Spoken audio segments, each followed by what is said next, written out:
Bueno, ¿ya empezó a grabar? Sí, después se edita. Tranquilo. Planos largos, relájense. Bueno, estamos acá con Laura Muñoz. Muchas gracias por recibirnos acá en tu casa. No, gracias a vos por venir hasta acá. Sí, bueno, vine en un esfuerzo de producción, vine hasta Mendoza. Y nada, bueno, te quería hacer una serie de preguntas. Más puntuales por ahí sobre la causa Chicone. Algunas preguntas te las habrán hecho muchas veces. Estarás cansada de responderlas. Otras por ahí son un poco más específicas, ¿no? Contanos un poco tu historia. Vos estuviste casada con Alejandro Paul van den Broele entre el 2008 y el 2000. Sí, el 2006.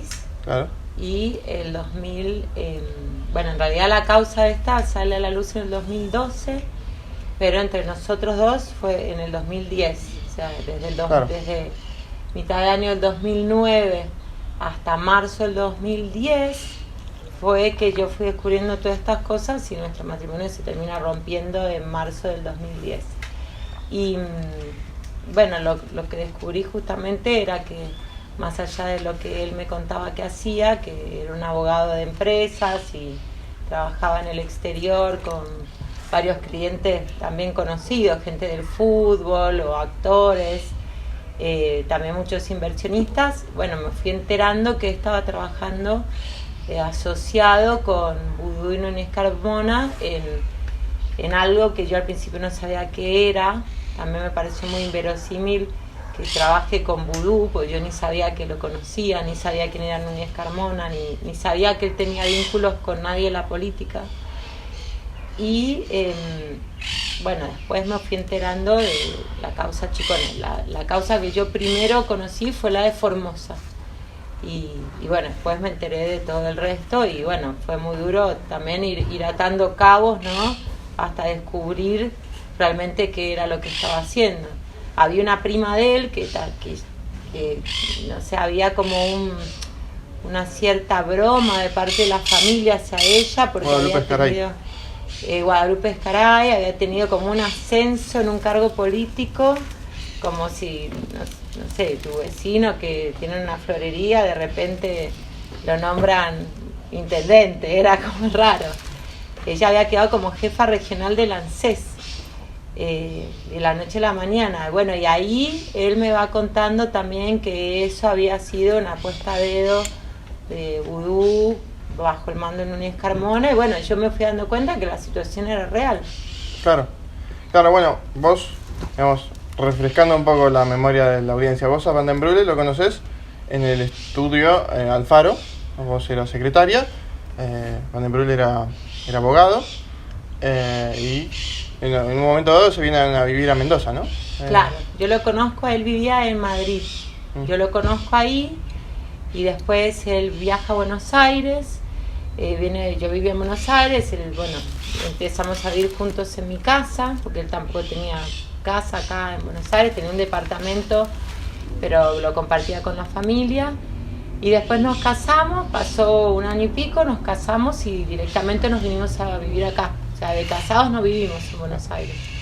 También el tiempo que yo estuve de novia con él viajaba a Madrid constantemente y hacíamos una vida medio familiar, porque yo ya tenía 2 hijos de un matrimonio anterior, él venía a Buenos Aires y la familia lo quería ver, y entonces tampoco fue que, por ejemplo, yo me enteré de todas estas cosas de Mar del Plata, porque tampoco hubo tanto nexo con las amistades. Él hacía más de 10 años que vivía fuera del país. Entonces por ahí nos juntábamos con amigos que eran mis amigos, no los de él. Claro. Bueno, digamos, vos en su momento señalaste que para vos el hecho de que te incitara a mudarte a Mendoza, bueno, con él fue una forma de encerrarte o de evitar que te enteraras de las cosas que hacía en Buenos Aires, ¿no? Sí, yo creo que él aprovechó esa situación para poder trabajar encubierto. Si bien él en un momento, cuando yo ya estaba instalada acá, yo empecé a estudiar otra vez y empecé a trabajar, me costó mucho insertarme en la sociedad porque no conocía a nadie. Y él empieza con todas estas cosas que yo desconocía, me dice, nos tenemos que volver a Buenos Aires. Y justo había fallecido mi papá y a mí me pareció raro porque durante la enfermedad de mi padre, por ahí ese hubiese sido el momento de volvernos a vivir a Buenos Aires. Pero una vez que mi papá había fallecido, que yo ya acá tenía como una vida más establecida, él seguía viajando muchísimo. Bueno, yo le dije, no, ahora no quiero volver. Y ahí fue donde empecé a sospechar que algo sucedía. Y bueno, me terminé enterando de esto. Obviamente que para él fue mucho más fácil gestionar todo esto estando lejos de su familia, lejos de su entorno, lejos de toda esa sospecha, que si hubiese estado bien en Buenos Aires. Porque también hay un factor que fue el determinante. Ni Vudú ni Carmona sabían que él se había casado. Claro. Nadie sabía que yo existía. Y él tampoco les contó. Entonces, cuando yo hablé, el mismo Vudú, que en ese momento tenía un buen trato con Nicolás Wiñaski le muestra unas fotos en un acto.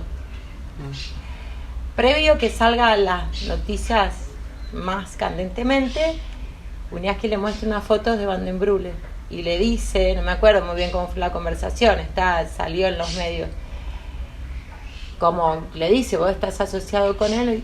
Y Vudú se queda blanco y lo empuja y le dice, ¿vos cómo sabes? ¿Y por qué él está casado? Me lo contó la esposa. Y él le dice, es mentira. Y ahí es donde se dan cuenta que sí, la verdad, que él estaba casado, que yo sabía y todo eso. Entonces para él fue fácil esconder esas cosas estando acá en Mendoza. En Claro. Buenos Aires hubiese sido muy difícil. Claro, entiendo. Bueno, voy a hacer un poco, digamos, un poco retrospectiva, digamos. Ya lo respondiste en muchas entrevistas, pero ¿qué fue lo que te llevó a ir el 6 de febrero de 2012 a hablar en Radio Mitre con Wiñaski por primera vez? Sí, fue duro. Y hacía muchos meses que estábamos con Nicolás Wiñaski tratando de que esta noticia salga. Porque yo lo contacté a él en realidad, desesperada, porque acá yo había hablado con el juez y un fiscal y los dos me habían mandado al muere. El juez me había dicho que me calle porque me iba a sacar los chicos. Me dijo, va a terminar pidiendo visita en Abome, que acá es la casa cuna, así que cállese. Y bueno, yo me daba cuenta, la tenía una abogada que la habían amenazado ya 2 veces, le habían ofrecido dinero otra vez, me empezaban a ocurrir un montón de cosas. Acá es un barrio muy tranquilo, no pasa nada. Bueno, en mi casa pasaban cosas casi todos los días o las semanas y me empezaron a suceder cosas en la calle y yo me di cuenta que era una escalada, que iba en ascenso. Y ahí fue cuando Nico saca la noticia en el diario y dice que decía un abogado belga. Y entonces yo lo llamo y le digo, mirá, sí, es mi marido, yo estoy en esta situación desesperada, ayúdenme. Él viene acá a Mendoza, esto fue en septiembre creo. Bueno, y ahí empezamos. Nicolás tampoco me creía, me pide todo, me pide hasta la libreta de matrimonio, fotos del casamiento. Yo ingenuamente se las di, muchos años después me dice, yo te pedí todo eso porque todo lo que contabas vos era tan increíble que la verdad no te creía nada. Bueno, hasta que él se convence, atamos todos los cabos, todo era cierto. A mí me empiezan a perseguir, cada vez es más brutal la situación, cada vez es más violenta. Y entonces Nicolás empieza como a pujar para que la noticia salga. Pero bueno, por ahí no era tan fácil que esta noticia salga a la luz, porque Cristina y Vudú recién habían asumido y tenían mucho poder. Y pasaron muchísimos meses y me acuerdo que esa semana anterior yo le dije, mira Nico, yo no voy a sobrevivir una semana más. O sea, yo tenía CDs grabados, todo, le dije, mira, todo lo voy a guardar en este lugar. Él había venido ya a mi casa 2 veces, porque yo no voy a sobrevivir. Y ahí fue justo cuando la Nata empieza su programa y él me dijo, aguantá, escondete. Yo no tenía dónde esconderme porque la gente ni me hablaba a mí. O sea, todo el mundo pensaba que yo era una delirante, loca, que vaya a saber qué me pasaba, que tenía una vida tan rara de repente. Pero yo iba a una psicóloga y ella sabía de todo esto y se iba de vacaciones. Y me dijo, venite a vivir a mi casa. Y bueno, yo me fui 3-4 días, me escondí, ella había como una casa medio rara, medio como alejada, medio escondida. Y me acuerdo que nos fuimos una noche, o sea, ni siquiera le dije a los chicos, bueno, vamos a ir a la casa de fulano, una noche, bueno, tenemos que ir a la casa, y salimos como escondidos. Y ahí fue donde la nata se jugó y empezó su ciclo La Nata Sin Filtro con esto. Y bueno, a mí me salvó porque me dio visibilidad, o sea, ya no era tan fácil que me lleven puesta, pero se me vino encima un infierno totalmente impensado, o sea, yo jamás pensé que le iba a pasar tan mal, al contrario. Claro. Bueno, vos en esa entrevista en Radio Mitre adelantás lo que va a pasar, decís que lo siguiente que van a hacer va a ser intentar hacerte pasar por loca. En ese sentido, me gustaría hacer una pregunta que por ahí es un poco sensible y si no la querés responder está bien, pero, digamos, tu madre, Asnib Tokatlian, tengo entendido que presentó una denuncia en contra tuyo, asegurando que no estabas mentalmente capacitada para cuidar a los hijos y que eras violenta. Y eso salió publicado en Página 12, los medios oficialistas de ese momento lo usaron mucho. ¿Cómo avanzó esa causa y por qué crees que fue motivada esa denuncia? Mira, mi familia quedó como quebrada después de todo esto. ¿Por qué? Porque todos mis familiares, mi familia paterna, toda falleció.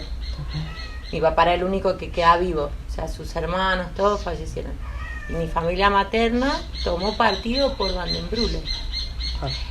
Entonces le fueron, incluso mi primer marido también, y le fueron totalmente útiles en todo.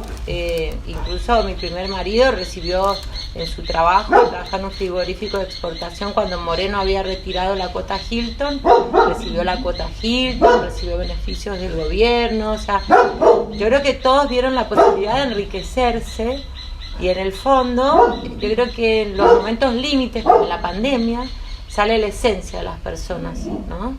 Y quizás la esencia de ellos era esa, el poder y el dinero, y pensaron que era fácil para sacarme a mí del medio.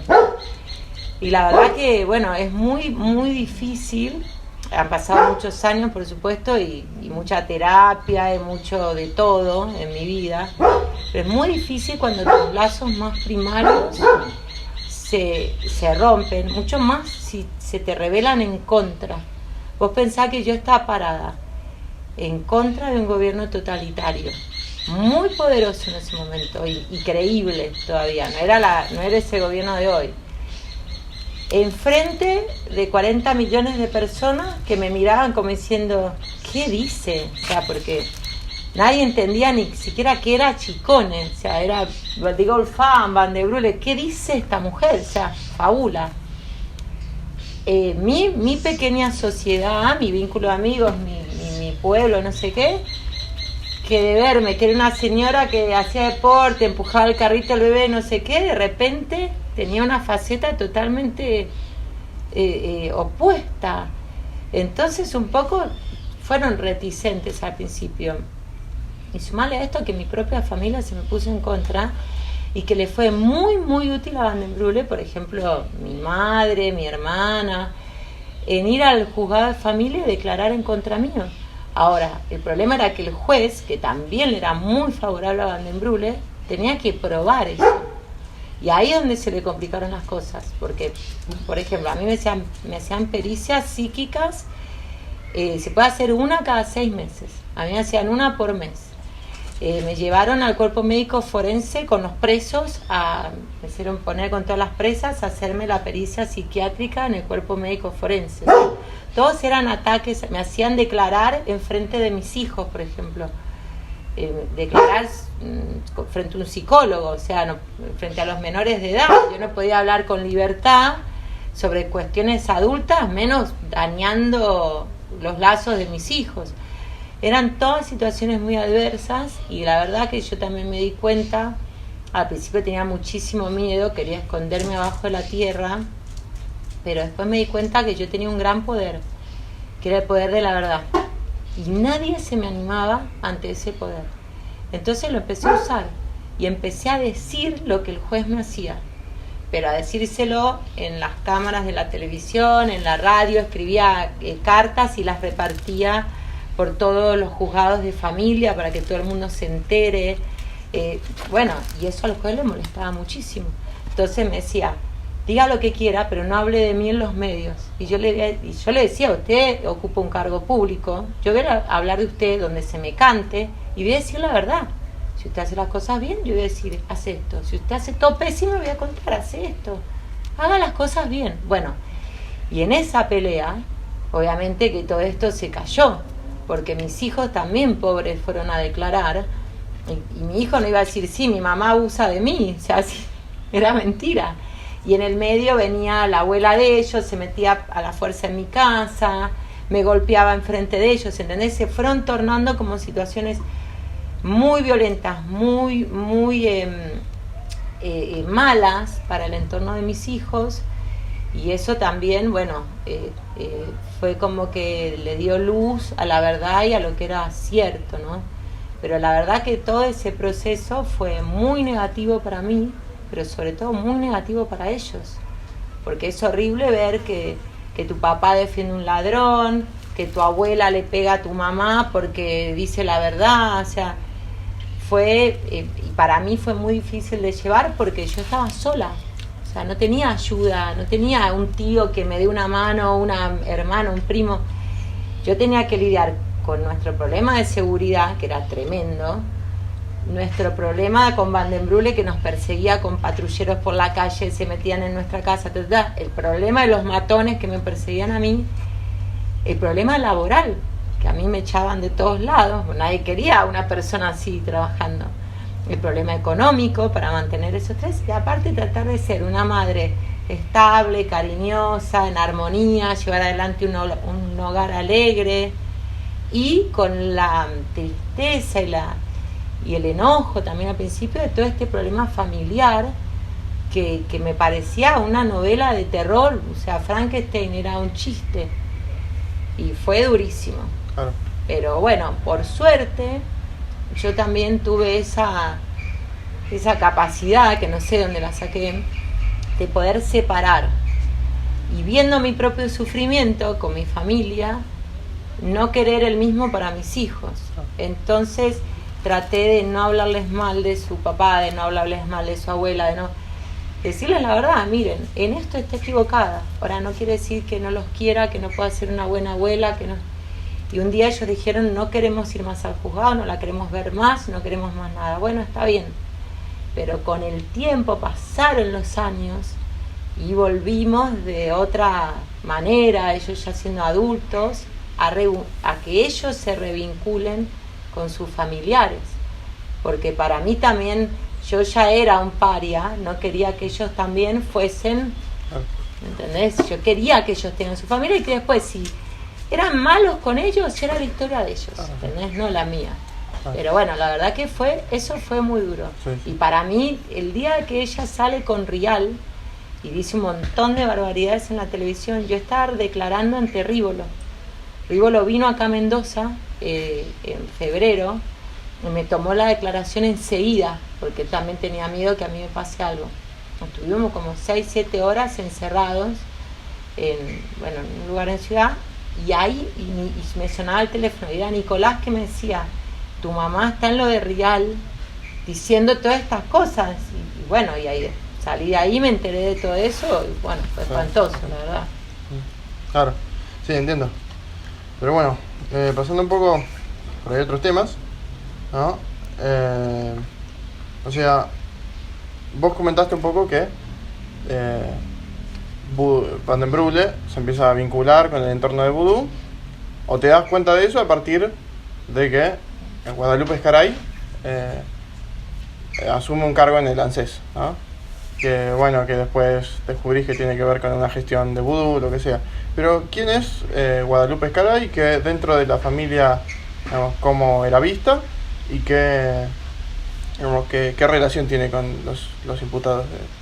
Ella es prima hermana de Alejandro. Claro. Ellos son todos los primos que viven en Mar del Plata, porque los hermanos de la mamá de Alejandro viven todos en Mar del Plata. Entonces todos sus tíos, sus primos, todos vivían ahí. Y ella era una prima más, una chica muy bonita, recibida de abogada, pero que no trabajaba. O sea, el padre siempre decía que pasaba a cobrar por el estudio nada más, porque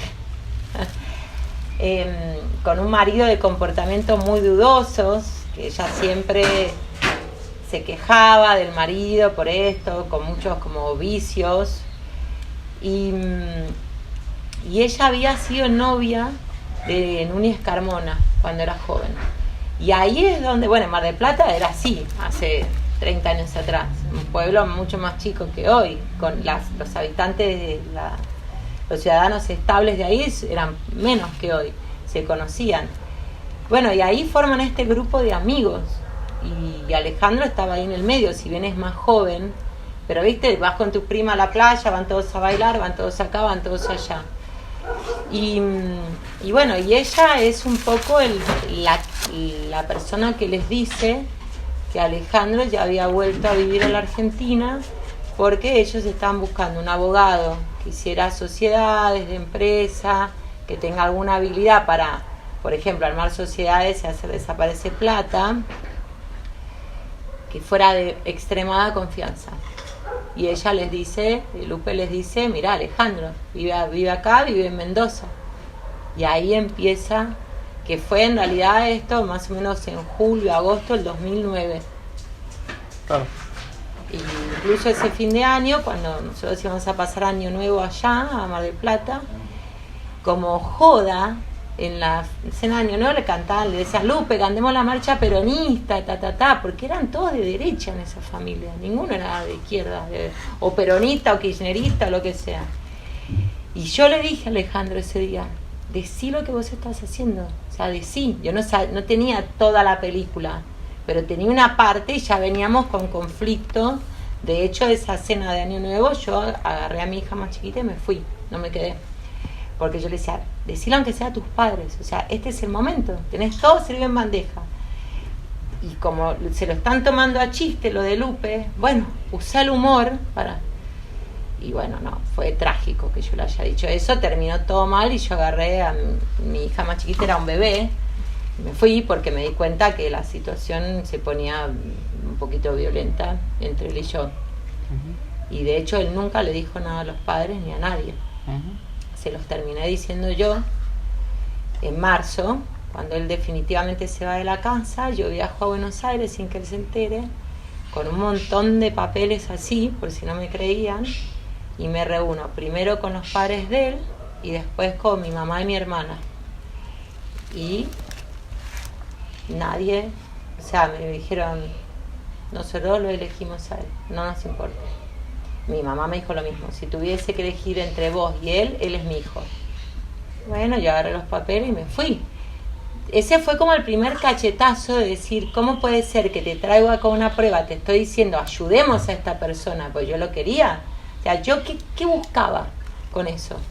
Que la familia lo convenciese de que lo que estaba haciendo estaba mal, se lo digan los padres, se lo diga todo el mundo, y un poco recuperarlo, rescatarlo de ese lugar, que yo me daba cuenta que era un lugar que no iba a ir a buen puerto. Pero bueno, cuando me choqué con esto, me di cuenta que en realidad todos más o menos pensaban que eso estaba bueno, y la equivocada era yo. Y volví acá a Mendoza pensando en qué voy a hacer. Claro, sí, entiendo. Bueno, digamos, más allá de eso, o sea, vos contás que Núñez Carmona y Van den Brule había vivido varios años en el exterior y después recomponen su relación, se encuentran en el bar Liber y Liber. ¿Podrías contar un poco cómo es que...? Bueno, ahí fue, eso debe haber sido agosto.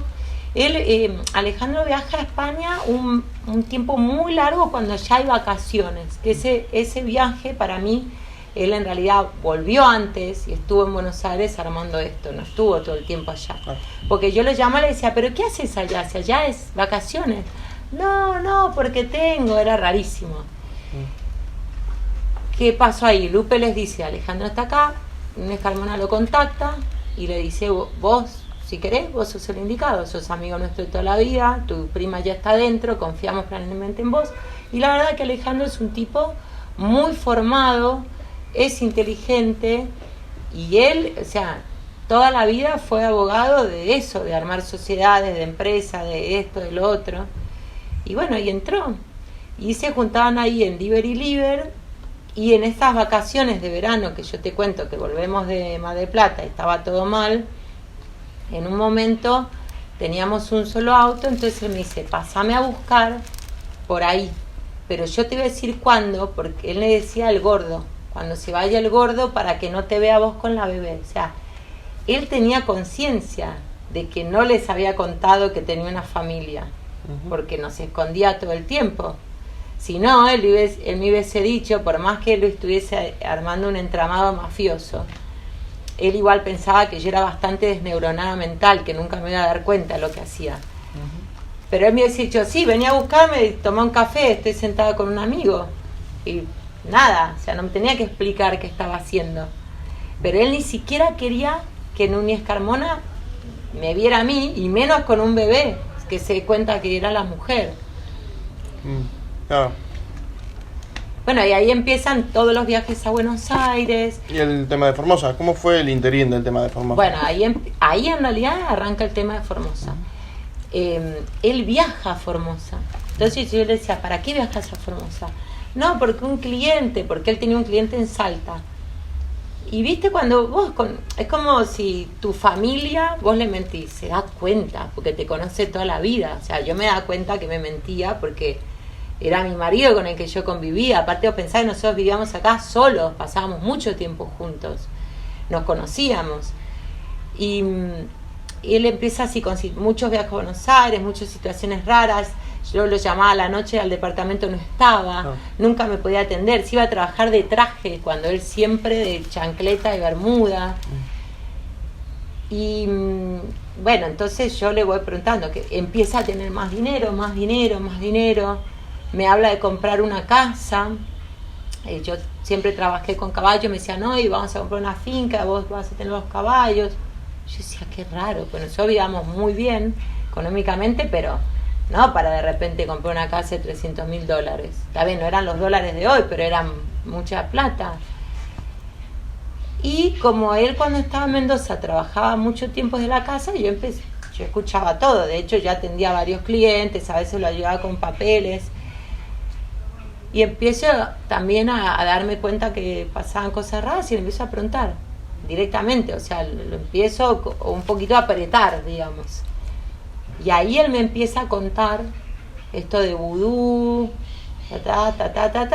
y yo le decía, pero vos qué haces. No, me contratan como abogado para hacer un convenio con Formosa. Y yo pensaba, ¿por qué lo contratan a él que ni siquiera vive en la Argentina? O sea, ni siquiera sabés de las leyes de acá.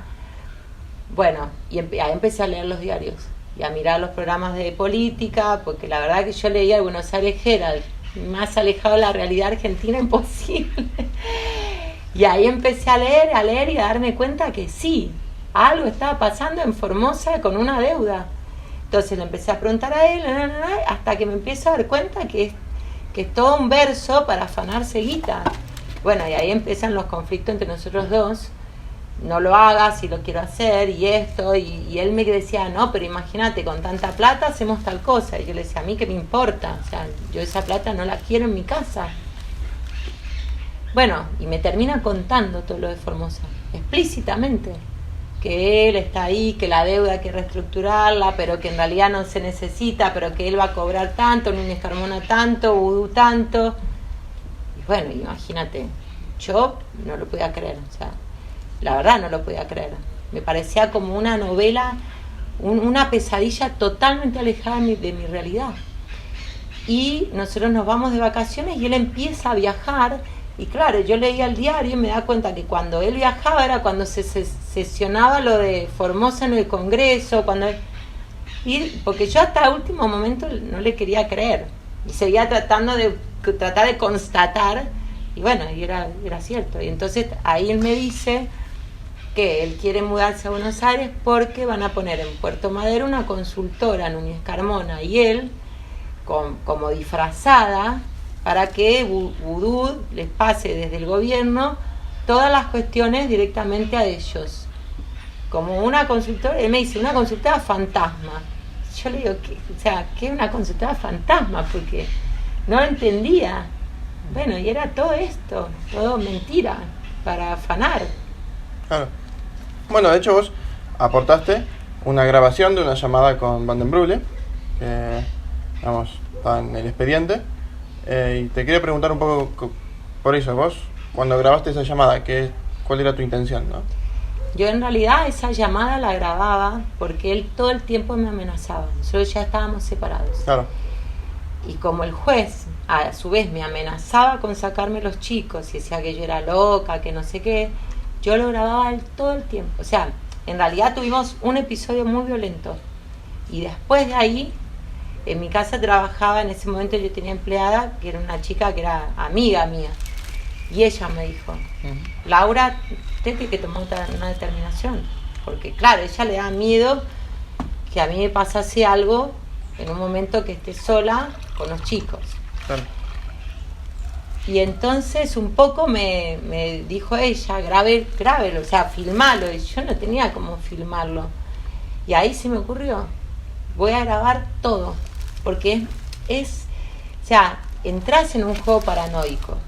Porque todo lo que vos decís, nadie te cree. Nadie te cree. No te cree el que era tu marido, no te cree la que fue tu madre, no te cree tu vecino con el que pasaste los cumpleaños. Vas al juez, te dice, no, usted está loca. ¿Entendés? Vas a la autoridad y te dice, ¿cómo le van a creer?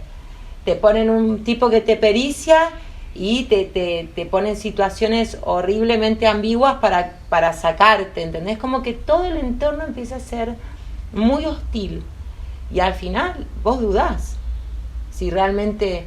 Yo decía, empezaba a reflexionar y decía, no, esto es verdad, o sea, esto que yo estoy diciendo pasó, es cierto, vamos para acá. Pero un montón de veces tuve que parar y pensar, porque es muy... ya sé que suena raro escucharlo, pero cuando todo tu ambiente te es hostil, cuando todos te dicen que estás loco y delirás, y al final... si todos dijesen que el cielo es verde, vos veis es azul, pero al final que decís, no, seré daltónico, ¿entendés?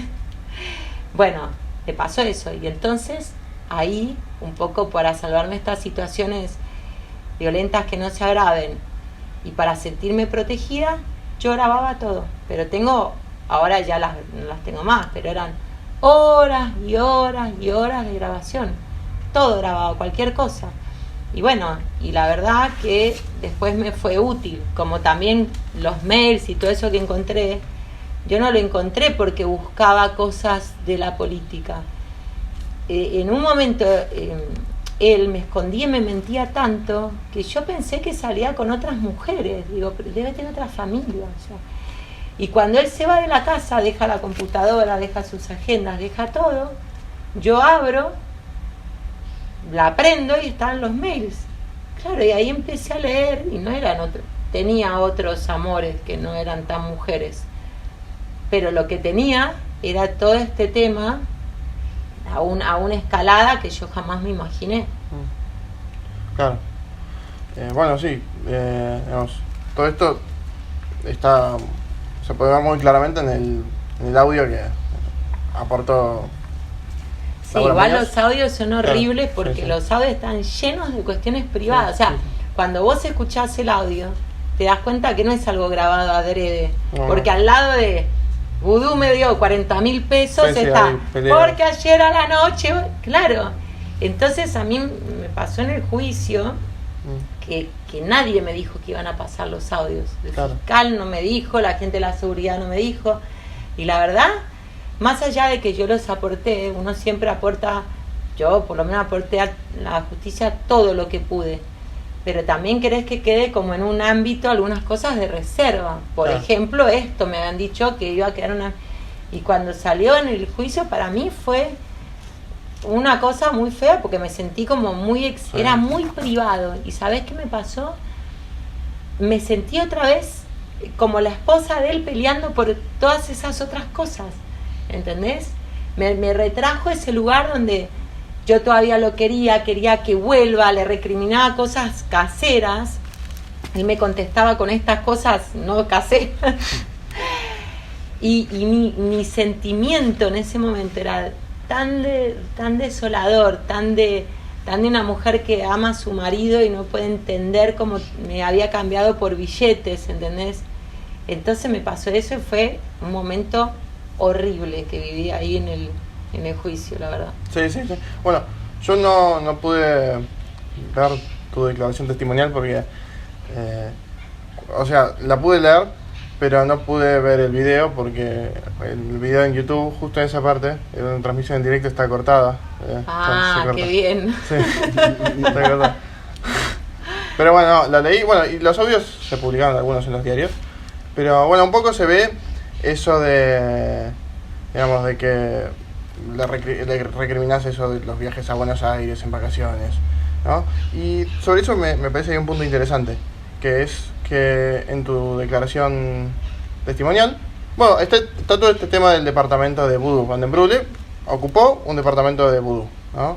Un contrato de alquiler con una firma falsa y que en realidad Van den Brule pagaba las expensas, pagaba la fumigación, el cable, todo, ¿no? Van den Brule estaba ocupando un departamento de Vudú en Capital, ¿no? Te decía, en tu declaración testimonial vos dijiste que lo que te decía vos era que se iba a su departamento familiar en Palermo, pero que vos llamabas y que no contestaba nadie. ¿Cómo era eso? Sí, eso me pasaba. Yo llamaba a la noche y porque lo llamaba al fijo, desde mi fijo de mi casa, y no había nadie. Claro. Entonces, pero después me decía, no, porque fui a una cena y no sé qué. Y entonces yo ahí pensaba que salía con otras mujeres. Claro. O sea, ¿cómo va a estar porque yo también le conocía los hábitos, ¿entendés? Si viene una persona que le gustaba mucho la noche, también es una persona que por lo menos en esos años necesitaba mucho descanso para reponerse. Yo pensaba, si sale todas las noches hasta más de las 2 de la mañana, ¿cómo hace para levantarse a las 7 todos los días? Había un montón de cosas que no me cerraban. Claro, después, obviamente, que me di cuenta por qué. Claro, sí. Bueno. No, bueno, esas, digamos, fueron las preguntas que tenía un poco pensado hacerte. Pero me gustaría profundizar un poco más para cerrar. ¿Cómo fue este tema de los $70.000 que te dio una cifra y todo, ¿no? Sí. Él me dio bueno, eso está en la grabación. Pero porque previamente ya habíamos, o sea, en persona, él ya me había dicho. Por eso me decía de comprar esa casa, los $300.000. Pues decía, bueno, ahora yo voy a cobrar, por ejemplo, no sé, $40.000.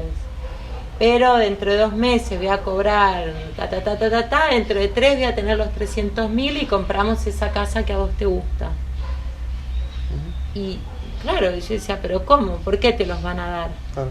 Y ahí es donde empieza la charla de la plata, la coima, y me decía, bueno, a mí me dan eso. Después, Escarmona se lleva más, imagínate lo que se lleva Vudú, Claro. me decía él. Y yo pensaba, bueno, es genial, todos están robando, pero vos también estás robando. O sea, vos me estás diciendo, yo estoy robando. Y eso yo no lo podía entender. Y él me quería convencer que estaba bien porque íbamos a obtener las cosas que deseábamos o que pensábamos que eran mejor para nuestra familia. Y la verdad que tener un bienestar que va en detrimento, en este caso de la provincia más pobre de la Argentina, va en detrimento del Estado o de cualquier otro ser, no importa quién sea, está mal. Claro. Y yo le decía, pero vos no le podés dar de comer a tu hija con esa plata. Bueno, y eso era así empezó la ruptura de nuestra relación, ¿entendés? Por este tema de, sí, es verdad, estoy trabajando haciendo esto, pero vamos a tener dinero. Claro. Y yo le decía, no, o sea, no hay pero. Claro. Bueno, digamos, un poco saliéndonos de lo que puntualmente son las preguntas sobre la causa, como, digamos, del 2018, ¿no? Que fue... El juicio. Claro, el juicio. En adelante, ¿cómo reconstruiste tu vida? ¿Qué hiciste? Sí, la verdad que mi vida es como una reconstrucción que pongo 4 ladrillos y me tiran 3 y vuelvo a poner 2 y me tira un 1, porque si vos ves la historia de nuestro país, la historia, digamos, más moderna. Este fue como el primer caso donde primero no mataron a la mujer que denunció, porque en todos los otros la mataron o la compraron. Y después fue el primer caso que se pudo llevar a un juicio en un tiempo no tan corto, no tan largo, fue bastante corto, y que el juicio fue, entre comillas, justo lo que marca la ley. O sea, nuestras leyes dan penas muy, muy benignas a los corruptos o a los que roban al Estado. Pero de acorde con la ley, estas penas fueron altas, ¿entendés? Y fueron, entre comillas, justas, porque hubo una pena. Eso es inédito, en nuestro país no había pasado en ningún momento. Pero claro, como todo lo que sucede acá, el problema que tenemos nosotros no es de los gobernantes, sino es de la justicia. Si hubiese una justicia férrea, hasta Cristina sería una santa impoluta. Pero la justicia fluctúa con el poder de turno y fluctúa con el carpetazo y el acomodamiento abajo del escritorio. No digo que todos, pero bueno, después que pasó el juicio, que se tardó un montón de tiempo en que los que tenían que ir presos vayan presos, y todo eso más o menos se estabilizó, ahora están afuera otra vez. Es como un déjà vu permanente. Así siento yo estoy como todo el tiempo parada en ese lugar del principio, obviamente con muchísimos cambios, muchísimos logros, y yo soy distinta, obviamente, porque he crecido en esta situación a los golpes un montón, y porque mi verdad ha sido comprobada también, algo inédito en nuestro país, hasta la última instancia. Es la primera condena de un político que llega hasta la última instancia y todos dicen culpable, culpable, culpable, culpable. Entonces yo me siento reivindicada, tengo ese orgullo de haber hecho lo correcto, de haberlo llevado a cabo. Pero claro, la realidad me es adversa una y otra vez, porque hoy Vudú está libre, sigue cobrando su pensión de vicepresidente, vive en una mega mansión que vayas a ser quien le paga. El presidente de la nación, que es abogado, no comprende la ley, lo quiere indultar, no comprende la ley, Alberto Fernández. O sea, no sabe de leyes. Vos que vas a ser abogado, explícale, porque pobre hombre, me parece que le regalaron el diploma igual que a Cristina. Entonces vos imaginate para mí, ¿qué pasaría? Bueno, en el país todos lo sabemos, ¿no? Pero en mi propio sentimiento interno, si a Vudú lo indultan. Claro. Yo estrellé mi vida contra una muralla de concreto per se, ¿entendés? Porque la verdad que es así, ser testigo en este país es durísimo, es peor que ser condenado, porque el condenado siempre sale bien para... Ser testigo es durísimo, tenés que comprobarle solo. O sea, por lo menos a mí me pasó eso, y lo que he hablado con otras personas han pasado por lo mismo. Los primeros años, que son los más duros, estás solo, desamparado. Tenés que comprobar tu verdad, tenés que tratar de ganar un mango, tenés que sostenerte cuerdo, que es muy difícil, y vivo, aparte, ¿no? Que ya es un montón, porque lo primero que quieren es hacerte desaparecer. En mi caso, sumarle 3 menores de edad, tenés a cargo, y una familia adversa del otro bando. Claro. Y después que pasaste todo eso, a mí en el 2013 el juez Germiniani me dio custodia, me puso dentro del programa de protección a testigos, del cual sigo estando. Después que pasaste todo eso y te protegen, la ley de testigos en este país no se cumple. O sea, no recibís ninguna recompensa, nada. Hay una ley que se destina a los testigos, depende en dónde estés y en qué momento hayas sido testigo, el 9% o el 5% de lo que se recaude.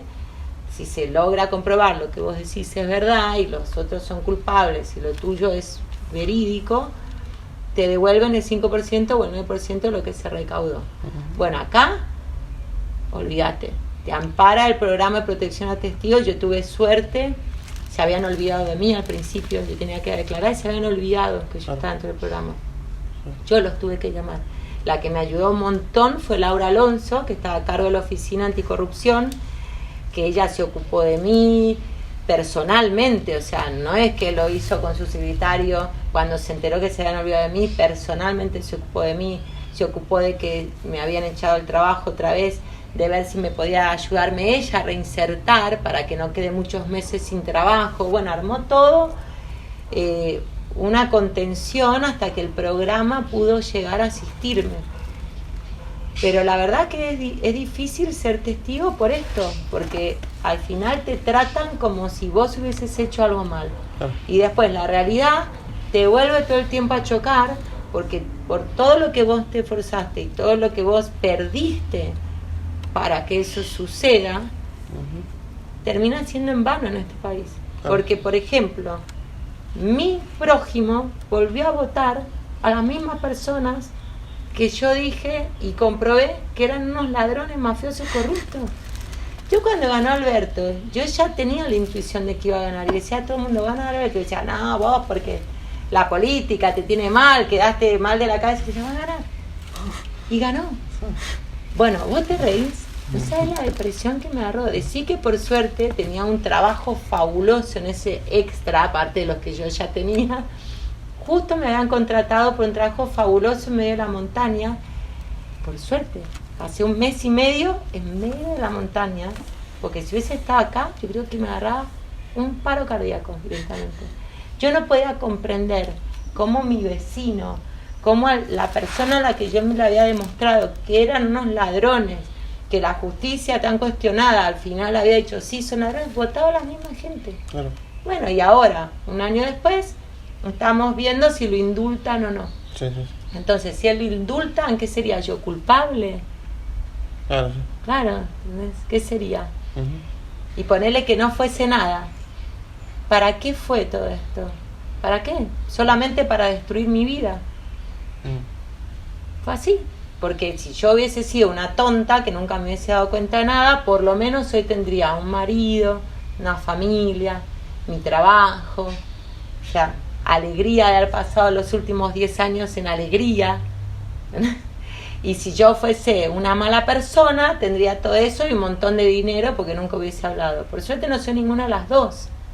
Pero ahora, yo digo, lo valió, lo haría 800 veces. O sea, lo volvería a hacer siempre, porque si no, me traiciono a mí misma. O sea, yo no puedo ir en contra de quién soy. Serás lo que debo hacer o no serás nada. Pero me parece tan raro que la realidad sea así, que termine yo con una vida miserable, ¿entendés? O siendo la culpable, o siendo beneficiados las personas que hicieron el daño. O sea, yo creo que la gente no termina de entender que un vicepresidente a cargo se robó la máquina de hacer dinero. Yo creo que no lo terminan de entender, porque es como... Claro. No me cierra, sino... Bueno, con este cierre optimista... No, bueno, optimista, ¿qué puedo decir? Ojalá, yo te digo, yo así como te hablo a vos, le he hablado a los jueces. Yo a los jueces de Comodoro Pi le he dicho, no está a la altura, ponete un maxi kiosco, hermano. O sea, deja tu sillón, pues te lo pagamos entre todos. O laburá y quedá para la historia con los laureles, o ponete un maxi kiosco, o vas a quedar como un corrupto. Claro.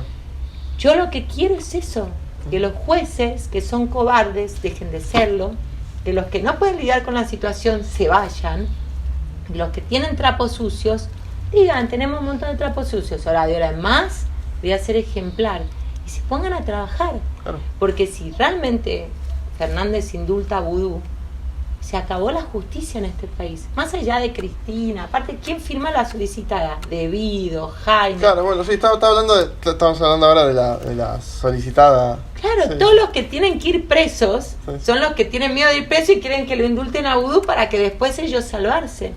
Ojalá la justicia Hay un montón de gente pujando por esto. Se me viene a la cabeza Sapsay ahora, ¿no? Porque siempre lo escucho en todos lados y es un gran luchador por la justicia argentina y el bien común. Hay un montón de gente que lo quiere. Pero, ¿qué le pasa? No a todos, pero a gran parte de los jueces que tienen tanto miedo. Si cuando tengan miedo, piensen en mí. Si yo, tan solo desprotegida, todavía hablo, estoy viva y cuerda, ellos... protegidos, multimillonarios, etcétera, puede. Usted puede, le diría yo. Dele que vos podés. Claro. Si yo pude, vos podés. Claro. Ese es mi deseo, que la justicia sea justa, trabaje. Claro.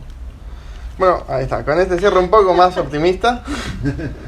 Nada, finalizo un poco la conversación. Te agradezco por la entrevista. Voy a incluir algunos fragmentos de esto en el informe que estoy haciendo y después voy a subir la entrevista completa a Instagram, si no te molesta. Bueno, me parece muy bien.